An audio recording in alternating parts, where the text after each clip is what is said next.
देशात माओवाद्यांच्या ज्या हिंसक कारवाया होत्या त्या हिंसक कारवायांमध्ये माओवाद्यांच्या बटालियनचं सगळ्यात मोठी भूमिका होती आणि त्या बटालियनचा कमांडर होता माडवी हिडमा. हिडमाचं मूळ गाव पुवर्ती आणि या पुवर्तीमध्ये पोलिसांनी जी किमया करून दाखवली ती कधीही कुणी कल्पना केली नव्हती.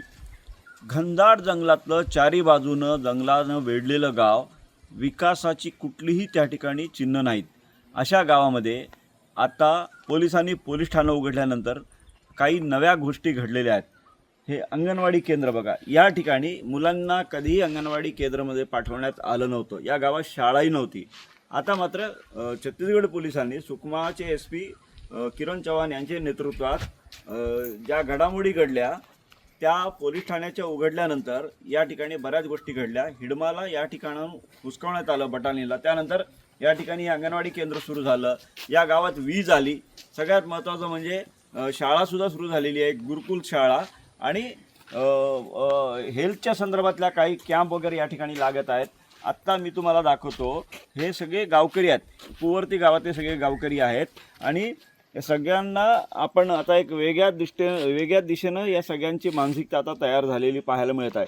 ही हिडमाची आई आहे, आपण बघू शकता. हिडमाची आई आहे म्हणजे अख्खं कुटुंब हिडमाचं याच गावात राहायचं. हिडमाचा काका या भागात राहतात, एक भाऊ आहे, हिडमाची बहीण याच भागात राहते. हे सगळं कुटुंबीय हिडमाशी संबंधित आहे. तर एकूणच विकासाचा एक नवा अध्याय या पुवर्ती गावात आता सुरू झाल्याचं पाहायला मिळत आहे. म्हणजे कधी या लोकांनी कल्पना केली नव्हती की या ठिकाणी वीज येईल किंवा मोबाईल टावर येईल. आपण विचारू काही लोकांना, भैया क्या बोलते, क्या है गांव में, क्या हो रहा है विकास, क्या क्या चीज़ें आई है नई, बोलो क्या क्या है, क्या है गांव में, क्या है डेवलपमेंट में, क्या क्या चीज़ें आई है? तरह तरह विकास है सर।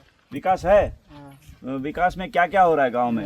बिजली और एयर टैंक तरह तरह है। बिजली आया है। हाँ, और राशन के लिए पहले कहाँ जाना पड़ता था आप लोगों को?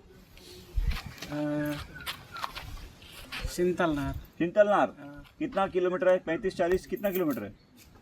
कितना किलोमीटर मेरे को पता हाँ नहीं हाँ, फिर भी 25-30 तो होगा ना. हाँ, म्हणजे स्वस्त धान्य घेण्यासाठी या लोकांना 25-30 किलोमीटर अंतर जावं लागायचं. अब यहीं मिलता है राशन?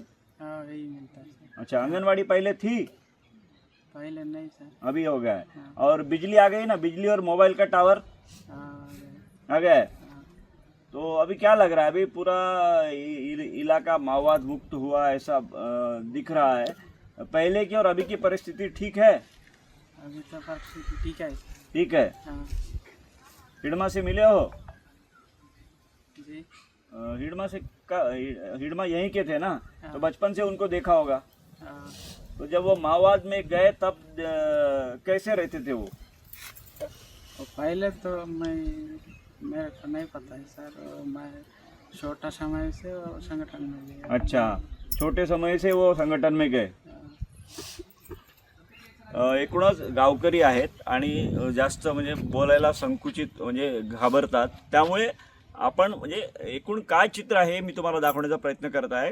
पुवर्ती हे गाव अतिदुर्गम गाव होतं आणि या भागात चारी बाजूनं जे आहे विकासाची कुठल्याही संकल्पना या गावकऱ्यांनी कधी बघितल्या नाही किंवा त्यांनी कल्पनाही केली नाही. गावात आता मोबाईल टावर आलेला आहे, वीज आलेली आहे. सगळ्यात महत्त्वाचं म्हणजे रस्ता. कारण मी जेव्हा 2021चा हल्ला झाला होता त्या हल्ल्यानंतर या गावात मी जेव्हा या लगतचा जो टेकलगुडम आहे त्या टेकलगुडममध्ये 23 जवान शहीद झाले होते. तिथं येण्यासाठी रस्ताही नव्हता. आता मात्र सीमा सुरक्षा दल BROनी रस्ता तयार केलेला आहे पोलिसांच्या सुरक्षा व्यवस्थेत. त्यामुळे आता 12ही महिने हा परिसर जगाशी जोडला गेलेला आहे. महेश तिवारी, न्यूज 18 मराठी, पुवर्ती, छत्तीसगड.